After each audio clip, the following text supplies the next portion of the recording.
Hello friends, I am Dr. Deep Goyal. I head the Department of Surgical Gastro-Onco and Advanced Laparoscopic Surgery at Max BLK, Pusa Road, New Delhi. We are a teaching department. We are 3 consultants, senior consultants working together as friends. Let's talk about management of rectal cancer. After doing proper investigation, we will come to know what stage disease it is.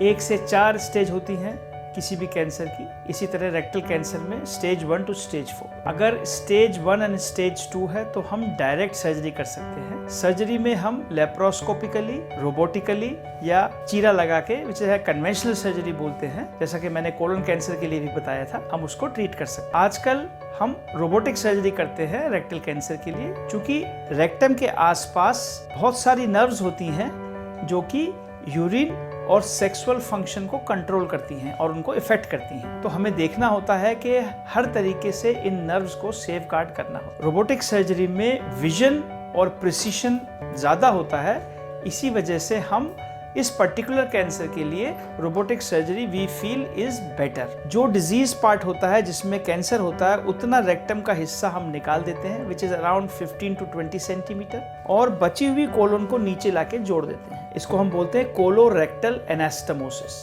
ये anastomosis भी जो है हम stapler technique से करते हैं। Stapler एक special machine होती है जिससे दोनों एंड आपस में मिलके जुड़ जाते हैं। हमेशा हमें जब भी इस तरह के एनास्टमोसिस करते हैं तो ये लगना चाहिए कि एक सिक्योर एनास्टमोसिस हो गया है, और वो नई टेक्नोलॉजी रोबोटिक सर्जरी और स्टेपलर की विधि से काफ़ी आसान हो गया है और काफ़ी टेक्नोलॉजी ड्रिवन हो गया है, जिससे हमें काफ़ी सेटिस्फेक्शन होता है कि हाँ, हमने उसको अच्छी तरह कर दिया है। एक बार जब ये सर्जरी हो जाती है तो हम स्पेसिमेन को निकाल के टेस्टिंग के लिए भेजते हैं। हिस्टोपैथोलॉजी, जो हमारे जीआई हिस्टोपैथोलॉजिस्ट होते हैं, वो हमें फिर इसमें देखकर बताते हैं कि किस टाइप का ट्यूमर है, कितना स्प्रेड हुआ है लोकली, क्या एक्सटेंट है, क्या आगे पीछे के मार्जिन्स हमारे नेगेटिव हैं। आज हम स्पेसिमेन को देख के, जो हमने निकाला है रेक्टल का हिस्सा, उसको देख के ये बता सकते हैं क्या एडिक्वेट सर्जरी हुई है कि नहीं हुई है।